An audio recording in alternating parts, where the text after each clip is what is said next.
ፈነጀይናሁ ወመን መዐህ እና ነብዩላህ ኑህ ለአመታት ለዘመናት ሰለቸኝ ደከመኝ ሳይሉ ብዙ ጊዜ ሲታገሉ ከቆዩ በኋላ በመጨረሻ ሰዎቹ እንደማይቀበሉ ሲያውቁ ሰዎቹን አላህ Subhanahu Wa Ta'ala ዋጋቸውን እንዲሰጣቸው ጠየቁባቸው ማለት ከሰሷቸው ይሻለና ጌታም አቤቱታውን ተቀብሎ በእነሱ ላይ እርምጃ ለመውሰድ የሚመጣው ነገር አጠቃላይ ስለሆነ መጀመሪያ ነብዩላህ ኑህና አብረዋቸው ያሉትን አማኞች ለማዳን መርከብ እንዲሰሩ አዘዛቸው ማለት ነው። መርከብን ሰሩ አዘጋጁ።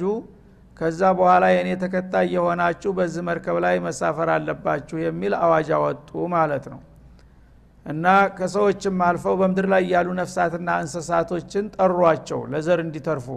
እዛ መርከብ ያልተሳፈረ በመድር ላይ ህይወት ያለው ነገር እንደማይኖር ተነገራቸውና ማለት ነው።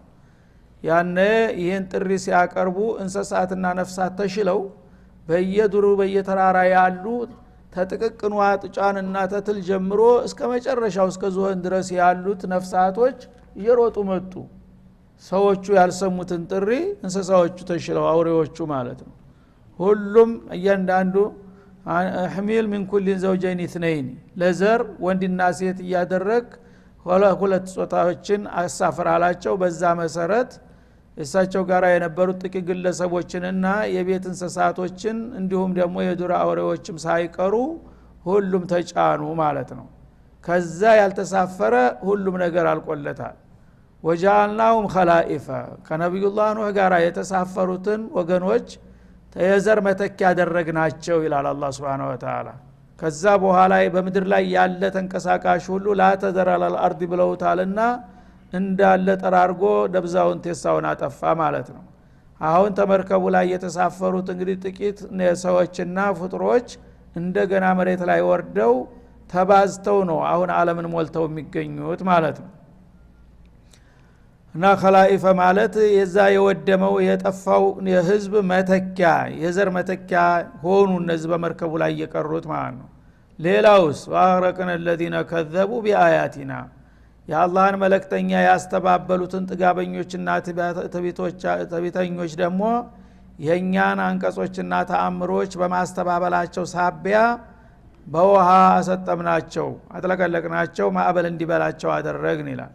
فانظر كيف كان عاقبة المنذرين የተስጠንቃቂዎች ያይሰሚዎቹ ተስጠንቃቂዎች መጨረሻ ምን እንደሆነ በትዝብት ተመልከት ይላል አላህ Subhanahu Wa Ta'ala።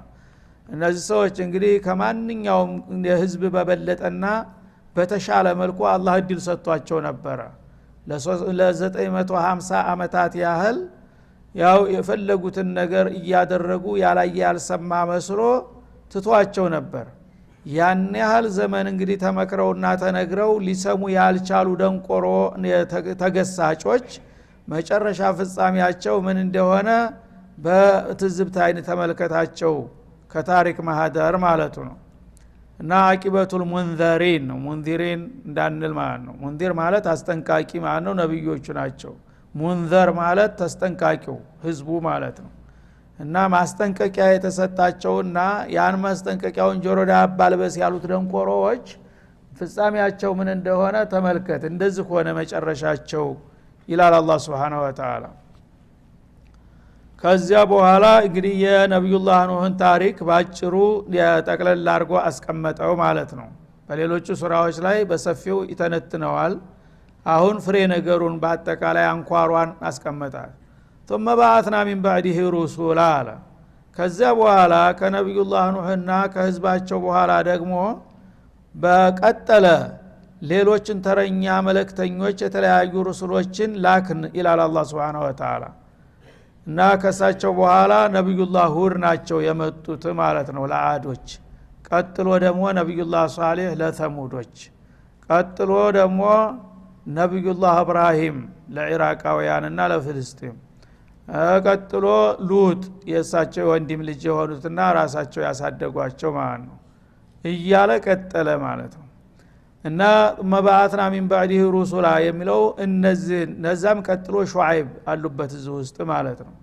እነዚህን መልእክተኞች በተከታታይ አላህ Subhanahu Wa Ta'ala በአካባቢ ተዛማጅ ለሆኑ ክልሎች እያከታተለ ላከላቸው ማለት ነው። ሁላቸውንም ኢላ ቀውሚሂም ወደ ወገኖቻቸው እንደ ነብዩ መሐመድ አለይሂ ሰላቱ ወሰለም ዓለም አቀፍ አድርጎ አይደለም የላካቸው፣ ሁሉንም በክልላቸውና በጎሳቸው ነው የተላኩት ማለት ነው። ፈጃኡሁም ቢልበይናት እነዚህ ሁሉ መልእክተኞች በየተራቸው በዘመናቸው ለነበሩት ህዝቦች ግልጽ የሆኑ ማስረጃዎችን ይዘውላቸው መጡ፣ የአላህ መልእክተኛ መሆናቸውን የሚያረጋግጡበት ማለት ነው። እና አያት ማለት ያው ሶስት አይነት ትርጉም አለው እንደተለመደው። አንደኛ የተፈጥሮ ተአምሮችን በማስገንዘብ ማለት ነው። ሰማይን በባዶ ውሃ ላይ ያቆመላችሁ ማን ነው? ፀሐይ እንድትበራ ያደረገላችሁ ማን ነው? ሌሊት ጨለማ እንዲሆን ያደረገው ማን ነው? የሚለውን የተፈጥሮ ተአምሮችን የሚያስገነዝቡ አድርገን ላክንላቸው ማለት ነው። እንዲሁም ደግሞ ከጌታ የሚመጡ በወህይ የሚወርዱላቸውን መመሪያዎች የሚያነቡ የሚያቀርቡ ሆነው መጡ ማለት ነው። እንዲሁም ደግሞ ሙዕጂዛዎች አንተ ከኛ የተሻልክ ሰው አይደለህም እና አንተ ኢላ በሸሩ ሚስሉና ይሏቸው ስለነበረ አዎን በመሰረቱን የሰው ነኝ፣ ሰውነቴን አልክድም፣ ግን ከሰዎች መካከል አላህ የመረጠው የነብይነት ማዕረግ የተሰጠ ነኝ፣ ለዛም ማረጋገጫ አንተ ልታረገው የማትችለውን ነገር ማድረግ ይችላለሁኝ እያሉ ለየት ያለ ሙዕጂዛ ተአምር በእጃቸው ላይ ይከሰትላቸው ነበር ማለት ነው። ያው በነ ሙሳ ዘንጋቸው እባብ ይሆንላቸው እንደነበረ፣ እጃቸው እንደ ፀሐይ ይበራ እንደነበረ፣ እነ ነብዩላህ ኢሳ ደግሞ ሙታንን ተመቃብር ጠርተው ያወጡ እንደነበረ የሁሉም የራሳቸው የሆነ ሙዕጂዛዎችን ሰጥቷቸዋል ማለት ነው። እና እነዛን ማረጋገጫዎችና ተአምሮች አሲዘን ላክንላቸው የተለያዩ መልእክተኞችን ይላል።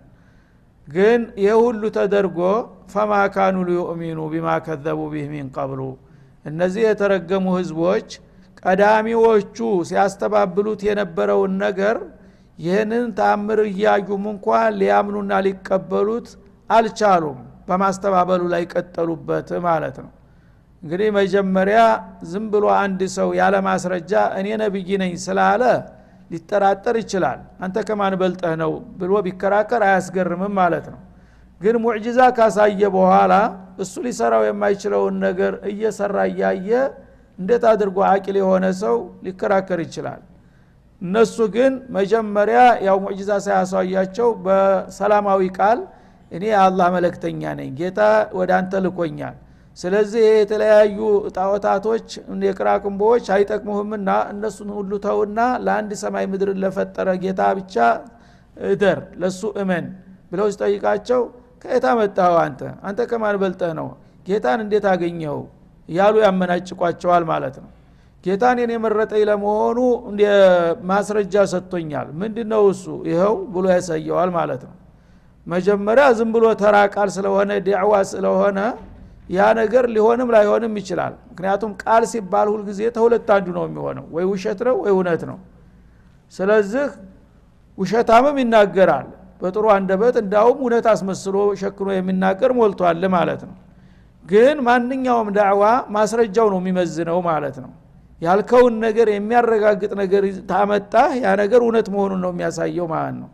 ግን ማስረጃው ውስጥ የታለ ስትለው ወገቤን ካለ አንተ ውሸታም ነህ የሚለው ይወሳኝ ይሆናል ማለት ነው። አሁን መጀመሪያ በቃል ሲነግሯቸው አስተባብለዋል እና ቃል ብቻ ሳይሆን ይሄ ነገር ያልኩት ነገር እውነት ለመሆኑ ይሄው ለማስረጃው ብሎ ያንን አያቱን ተአምሩን በሚያሳዩአቸው ጊዜ ግን መጀመሪያ በባዶ ቃል ያስተባበሉትን ነገር አሁን እንደገና ሊመለሱበት አልፈለጉም። ደራ ትቢት ያዛቸው ማለት ነው። የመጣው ይንጣ ማስረጃን ብታቀርብ አልቀበልህም ብለው ቀጠሉበት ማለት ነው። እንግዲህ የመጀመሪያው አግባብ ያለው ተቀባይነት ያለው ተቃውሞ ነው። ምክንያቱም ነብይ ያልሆኑ ሰዎች አንዳንድ ጊዜ ውሸታሞችም እየተነሱ ነብይ ነን ይላሉ። ዝም ብሎ የተናገረውን ሁሉ መቀበል አትችልም ማለት ነው። ማስረጃ ካመጣ በኋላ ግን መቀበል ግዴታ ነው ማለት ነው። ለምን ያ ሰው ነብይ ባይሆን ኑሮ ሰው በተፈጥሮ ተራ ሰው ሊያደርገው የማይችለውን ነገር ከየት አመጣው? አላህ Subhanahu Wa Ta'ala ያን ነገር የሰጠው መሆኑን ያረጋግጣል። ትዕቢተኞች ግን መጀመሪያ እንደ ተራ ነገር ጓደኛ አድርገው ያዋቸውና ነብዮችን ያስተባብሏቸዋል።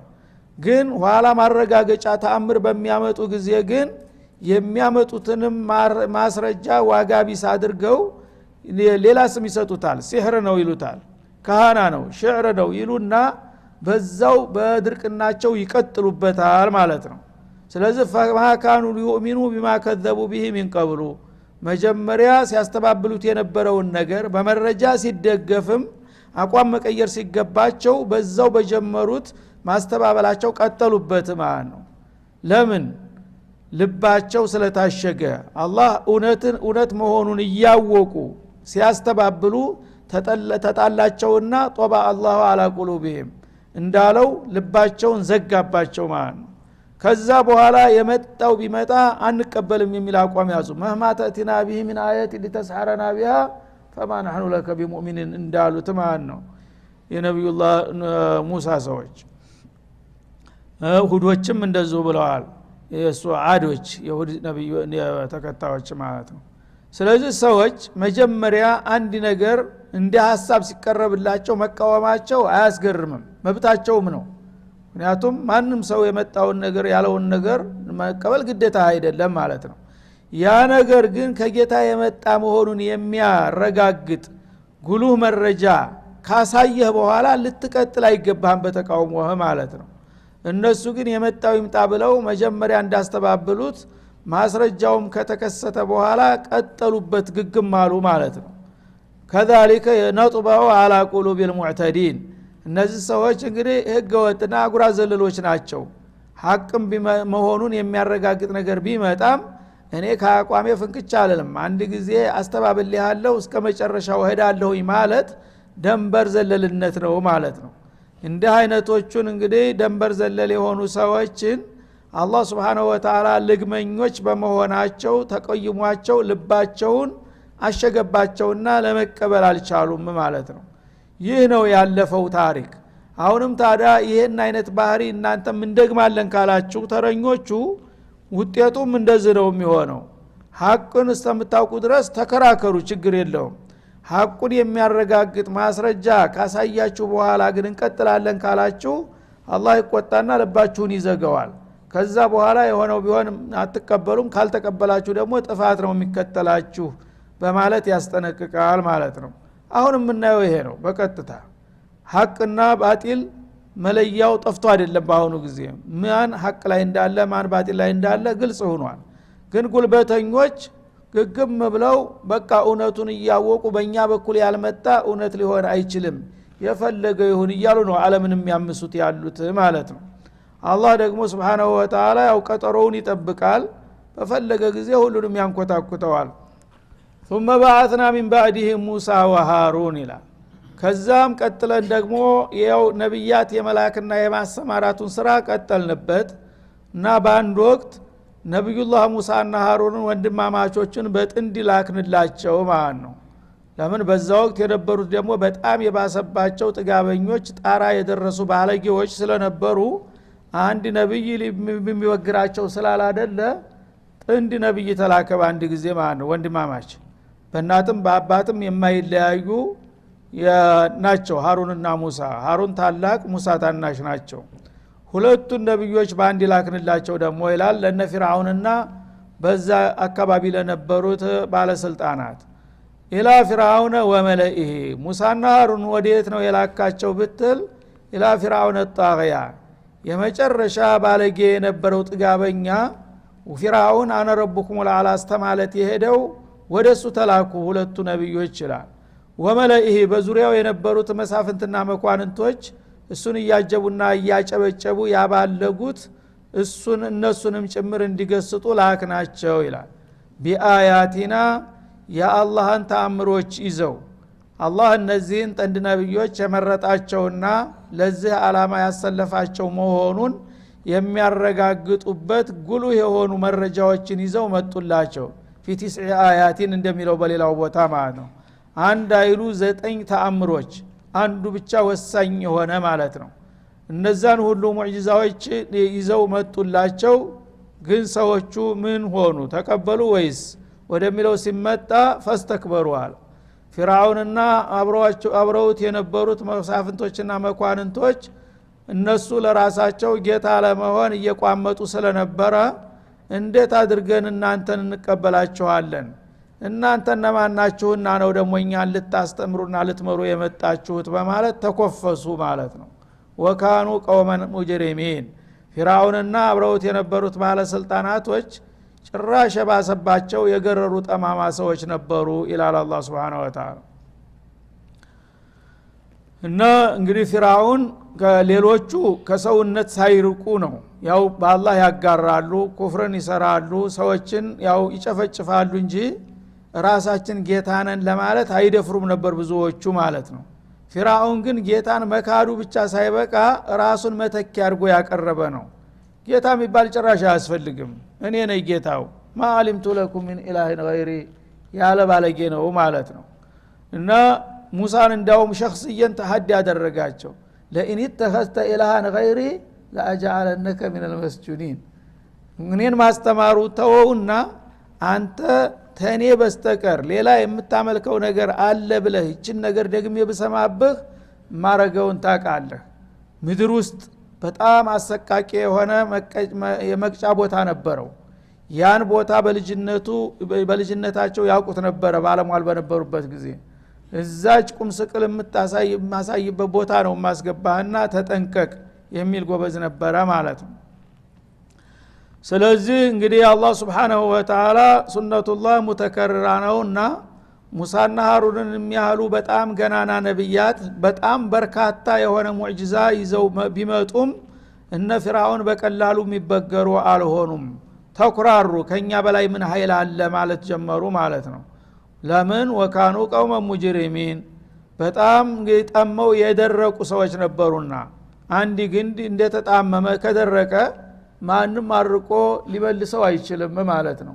እርጥብ ከሆነ ተለብልቦ በሳት በሚለዝብበት ጊዜ ጫን ሲሉት ይስተካከላል። ልምጭ ከሆነ ተራ ነገር ግን ግንድ ሆኖ ወፍሮ እንደገና ደግሞ ደርቆ ናቶሎ ጎባጣውን ተቃና ብትለው እንዴት አርጎ ሊቃና ይችላል? ይሄ ግንድ ይቃናል ተብሎ አይታሰብም። እሱን የሚዳኘው እሳት ነው ማለት ነው። ያው ማማገር ለጀሃነም መወርወር ብቻ ነው ያለበት። ስለዚህ ደርቀው የጠመው የደረቁ ስለነበሩ ይላል አላህ Subhanahu Wa Ta'ala። فلما جاءهم الحق من عندنا فرعونና አብረውት የነበሩት መሳፍንቶች ከኛ የሆነ ቁልጭ ያለው እውነት ሲመጣላቸው በሙሳና በሃሩን አማካይነት قالوا ለዛ ለመጣው ነገር ለስሙን ለማጥፋትና ነብይነትን ላለመቀበል አሉ ዋልታን ተጠቀሙና ምን አሉ ኢነ هذا لسحر مبين አንተ ሪሳላ ይጀመጣሁኝ ከአላህ የነብይነት ማዕረግ ተሰጠኝ የምትለው ነገር እኮ ተነቅቶብሃል። ይሄ ግልጽ የሆነ ሟርት ነው፣ ሰውን ለማጭበርበርና ለማታለል የፈለሰፍከው ዘዴ እንጂ እንደምትለው ነብይ አይደለም በማለት አስተባበሏቸው ማለት ነው። እና ከዛ በኋላ እንግዲህ ፍጥጫው እየተባባሰ ሄደ ማለት ነው። ቀጠሮ እስከሚደርስ ድረስ እነ ሙሳም ያው የጌታን መልእክት ለማድረስ ለተቀን ያው በትጋት ይሰሩ ጀመር። እነሱም ደግሞ ለመነዝህን ለማጥፋት ያላደረጉት ጥረት አልነበረም ማለት ነው። ቃለ ሙሳ እና ነብዩላህ ሙሳ እንግዲህ ግንባር ቀደሙ እሳቸው ናቸው። ዋናው የሪሳላው ባለቤት ተዋናኙ ሙሳ ናቸው። ታናሹ ሃሩን እንደ ተባባሪ ሆነው በራሳቸው ጥያቄ ነው ያሾሟቸው ማለት ነው።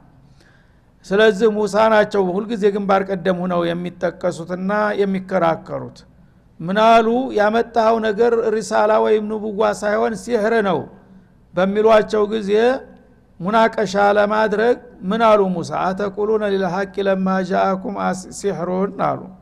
ይሄ ቁልጭ አለ ማንም አቅል ያለው ሰው አይቶ ሊፈርደው የሚችል የለየለት ቁልጭ አለ ሐቅ ሲመጣላችሁ እናንተ ግን ተራ ሟርትና ማጭበርበሪያ ነው ትላላችሁ? አረባካችሁ እናንተ ሰዎች በማለት መከራከር ጀመሩ ማለት ነው። እና ተቁሉነ ለሐቅ አንዲ ሰው እንግዲህ የለየለትን የማያጠራጥር የማያከራክር የሆነውን ነገር ይሄ ዝም ብሎ አሉባልታ እኮ ነው ብሎ ለማጥላላት ሲሞክር ሰው የምነካ ይሄን የመሰለው እውነት ነገር አንተ እንዴት አድርገው ውሸት ልታረገው ትችላለህ አሉት ማለት ነው። አሲህሩን هذا ማን ይሙታውን ይሄ ነገር ሲህር ነው? የዛ አይነት ሲህር መቼ ነው ታይቶ የሚታወቀው? ሲህርን ያው እኛም እናውቃለን። ዝም ብሎ ወዘኔዎች የተለያየ ዘዴዎችን ይተበትቡና ሌላው ተራው ሰው በማያውቀው ዘዴ ከሰይጣን ጋራ በመመሳጠር የተወሰነ ነገር ነው ሊያታልሉ ሊያመጡ የሚችሉት። ይሄ ግን ዓለም የሚያውቀውና የሚያደንቀው የሆነ ነገር ነው እንዴት አድርገህ ይህን ሲህር ትለዋለህ አሉት አሲሩን هذا እውነት ይሄ አሁን ሲህር ነው ከልብህ ነው ይሄንን የምትለው ወይስ ዝም ብለህ ሰውን ለማጭበርበር ነው እንዲህ የምትለኝ አሉት ወላ يفلح الساحرون ሲህር ቢሆንማ ኑሮ እኔ እንደማይቀናኝ አውቃለሁኝ ምክንያቱም ሳሂሮች ጸረ ህዝቦች ናቸው ሁሉ ጊዜ ውሸትን የሚያራምዱ አጣላዎችና አጭበርባሪዎች ስለሆኑ ይሄን ነገር ሲህር ቢሆን ኑሮ እኔ ይዤ ደፍሬም ባላመጣሁት ነበር ለምን ሳሂሮች ለአንድ ሰሞን ሰዎችን ሊያታልሉ ይችላሉ በመጨረሻ ግን ተዋርደው ይወድቃሉ አይቀናቸውም ይሄን ነገር ስለማቅ አላደርገውም ይሄማ ቢሆን ኑሮ መጀመሪያውንስ መች ይዤ መጣ ነበር አሉ ማለት ነው ያኔ ነፍራውንም እንግዲህ አይናቸውን በጨዋጥበው በድርቅና በክርክሩን በመቀጠል ምን አሉ ቃሉ አጅተና ሊተልፊተና አማ ወጀድና عليه آباءنا አሉ አንተ ለመሆኑ አሁን ይሄንን ሲህርን ተብትበህ ያመጣኸው ቀደም አባቶቻችን ያቆዩልንን እምነታችንን ልትነጥቀን ነው ከነበረው እምነታችን ልታፈናቅለን ነው የመጣህብን አይደል አሏቸው ማለት ነው እና እንግዲህ ያንኑ ፊርዓውንን ጌታ ነው የሚለው ፍልስፍና እንደ ሃይማኖት ተደርጎ ማለት ነው ያን ነገር ያችን ወይذهب بطريقتكم المثلى ይላል ሱረቱ ጣሃ ላይ መርጥ የሆነችውን አቻ የሌላትን ሃይማኖታችሁን ሊነጥቋችሁ መጡ እነዚህ መልቲዎች አሉ ምርጥ የሆነችው ሃይማኖት ተውሂድ ምንድናት ፊርዓውን ጌታ ነው ብሎ ማምለክ ለሱ ማጎብደድ ማለት ነው አለ ዶላል እንደዚህ ነው እንግዲህ የዘቀጠውን አሳፋሪውን ነገር ወርቅ አስመስሎ ያቀርብልሃል ማለት ነው ምርጧን ሃይማኖት አለ ምርጧ ሃይማኖት ፊርዓውን ጌታ ነው ተብሎ መጨብጨብ ነው እና አሁንም እነዚህ ጅሎች ምን አሉ በቅርጹ ሰርቷቸዋልና እሱ እንደፈለገ አጅተና ሊተልፊተና አሉ ተልፊተና ልታፈናቅለን ማለት ነው ይሄ ያዛችሁት አቅጣጫ ስተት ነው እና ይልቁንስ ይሄንተውና ወደ ረበል ዓለሚን ቶሎ የሚለው ፍልስፍና ትክክለኛውን እምነታችንን አቅጣጫ ልታሳስተና ገደል ልጨምረን የመጣህብን አሉ ማለት ነው አማ ወጀድና عليه آباءنا ቀዳሚ አባቶቻችን ያወረሱንና ያስጨበጡን ይሄ አሁን የያዝነውን እምነትና መለካከት ነው ይሄንን የሚጋፋ ነገር ካመጣ አንተ ወደ ስተት ዶላል ውስጥ ልጨምረን ነው ትክክሉን እምነታችንን ልትነጥቀን አሏቸው ማለት ነው ወተኩነ ለኩም الكبرياء في الارض የመጨረሻ ግብህ ደግሞ ምን እንደሆነ አላማህም ገብቶናል አሉ ይሄንን የኛን እምነትና አመለካከት ታፈነቃቀልክና ታጠፋህ በኋላ ኃይላችንን በታትነ ስንዳከምልህ በዚች ሀገር ላይ የበላይነት ስልጣንን ለመቆናጠጥ እንዳሰብክ ይሰማናል አሉ ሱብሃንአላህ አልሙልክ ማለት ነው አልኪብሪያ ማለት ዘላይ እናንተ እኛ ይሄንን ስልጣናችንን እንግዲህ ፊርዓውን በእውነቱ ወደር የሌለው ኃያል ንጉስ ነበር በዛ ዘመን ማለት ነው ያ የነበረው ኃይሉ በጣም እንግዲህ ስላደገ ነው ጌታ ነኝ ማለት የሄደው ስለዚህ አሁን እናንተ ይሄንን ትልቅ የሆነ ኃይላችንን ስልጣናችንን ልትነጥቁን ነው ነብይ ነኝ በሚል ፍልስፍና መጣችሁ በሲህር አወናብዳችሁ ህዝባችንን ተበታተናችሁና ኃይላችንን ታሞሸሻችሁ በኋላ ስልጣኑን ልትወርሱ ያደባችሁ እንደሆነ ገብቶናል ተነቅቶባችኋል ተባሉ ማለት ነው እነ ሙሳ አላሁ المستعان في الارض ማለት في ارض مصر ማለት ነው በዚች ሀገር ላይ ያለውን የመንበረ ስልጣን ለመቆጣጠር የምታደርጉት ጥረት ነው አሉ በመሆኑ وما نحن لكما بمؤمنين እኛ ጅሎች አይደለንምና እናንተ በመታመጡት አሉ በኋልታ የምናምን አይደለንም ጅላችሁን ፈልጉ አውቀንባችኋል አሏቸው ማለት ነው ስለዚህ ለብዙሃኑ ላልተማረው ለፈዘዘው ሰው እውነተኛ መስለው ነው በሰላ እንደበታቸው የሚከራከሩት ማለት ነው እና ሙሳ ግን ሁለት ግለሰብ ናቸው አገሬው ባለስልጣናቱ በሙሉ እንግዲህ በየመድረኩ በየክፍለ ሀገሩ የሚያናፋው ይሄ ነው ማለት ነው እነዚህ ጸረ ህዝቦች ናቸው እንዳትሰሟቸው እንዳትቀበሏቸው ሀገራችንን አደጋ ላይ ለመጣል ነው ጸጥታችንን ለማደፍረስ ነው ይላል ማለት ነው ያው ያለ ነገር ነው ትናንት የሚባለው አሁንም የሚዘፈነው ነፍስ ሸይ وما نحن لكما بمؤمنين ስለዚህ እናንተ የፈለጋችሁትን ያህል እንኳን ነብይነን ይያላችሁ ብትዘምሩ እኛ የምናምንላችሁ ሞኞች አይደለንም ሞኛችሁን ፈልጉ ተብሎ ቁርጣስ እንግዲህ ተስፋ አስቆራጭ ሆነ መልስ ተሰጣቸው ማለት ነው ያኔ ጎበዙም እንግዲህ ተከታዮቹ ይሄንን መግለጫ በሚሰጡ ጊዜ ልብ ተሰማውና ለአንዴና ለመጨረሻ ጊዜ እንዳውም እነዚህ ሰዎች መጥፋት አለባቸው ለማለት እሱ ደግሞ ንጉሳዊ ውሳኔ ቃሉን ሊሰጥ ነው። ምን አለ? ቃለ ፍርዓውን እቱኒ ቢኩል ሳሂሪን ዓሊም አለ። እነዚህ ርካሾች ውዳቂዎች ጋራኛ የወረዳ ወርደን እነሱ ጋር መጨቃጨቅ ራሱ አያስፈልግም አለ። ስለዚህ ውሻውን በውሻ ሳጣው መድረሻ እንደሚባለው የነሱ አይነት ጠንቋይ ግሳንግስ በየጓዳ በየጎድጓዳው የሚያጭበረብሩ ወዘኔዎች አሉ አይደለም? እነሱን ፈልጋቸው አንጡና እነሱ ጋር አይፋለሙ። እኛ ስንት ስራ ያለብን ሰዎች እንደገና እነዚህ ርካሾች ጋር መጨቃጨቅ ጊዜ ማባከን ነው አለ ማለት ነው። ሱብሃንአላህ የአላህን ረሱሎች እንግዲህ እንዴት ያንከላክሏቸውና ያው እንትን ይሏቸው እንደነበረ ማለት ነው። ቱኒ ቢኩል ሳሂሪን ዓሊም። እነዚህ ሰዎች የፈለገውን ያህል ቢሉ ከሳሂርነት አያልፉም። ሳሂር ከሆነ ደግሞ ለሳሂራቸው ሳሂር ነው። ስለዚህ በየጓዳ ጎድጓዳ ያለውን ድርቶ የሚጎትተውን አጭበርባሪ ጠንቋይ ያምጣለትና ከሱ ጋር አይጨቃጨቅ። ለነዛ ትንሽ ፍርፋሪ እንወረውርላቸዋለን። እኛ ግን አቻዎቻችን አይደሉምና ከነሱ ጋር መጨቃጨቅና ጊዜ ማጥፋት ራሱ ስክተት ነው አላቸው ማለት ነው። በሲህር ግን የተካኑ ሰዎች መሆን አለባቸው። እነዚህ በሲህሩ ሙያ ከፍተኛ ብልጫ ያሳዩ ስለሆኑ ተራ ሰው ደግሞ ምንም የማያውቅ ሰው አምጣችሁ እንዳታስበሉን። በደንብ የነቁና የበቁ ሰዎች ሳህሮችን አስተባበሩና እነሱን አምጣችሁ ከነሱ ጋራ ትግሉ ይቀጥል አላቸው ማለት ነው። ከንቄቱ ብዛት የተነሳ በዛ መሰረት ወዳውኑ ያው የንጉሱ ትእዛዝ ተቀባይነት አገኘና በየክፍለ ሀገሩ በመብራት ተፈለገ ሳህር የተባለ ማለት ነው። ሳህሮች የወደቁ የተናቁ ህዝቦች ሰዎች ናቸው። ሲጨንቃቸው ግን ያው ድረሱልን ብለው ለመጀመሪያ ጊዜ እነሱም ቦታ ሊሰጣቸው ነው ማለት ነው። የአህባሽ ግዛንግሶች ዛሬ ቦታ እንዳገኙት ማለት ነው። እና ፈለማ ጃአ السحرة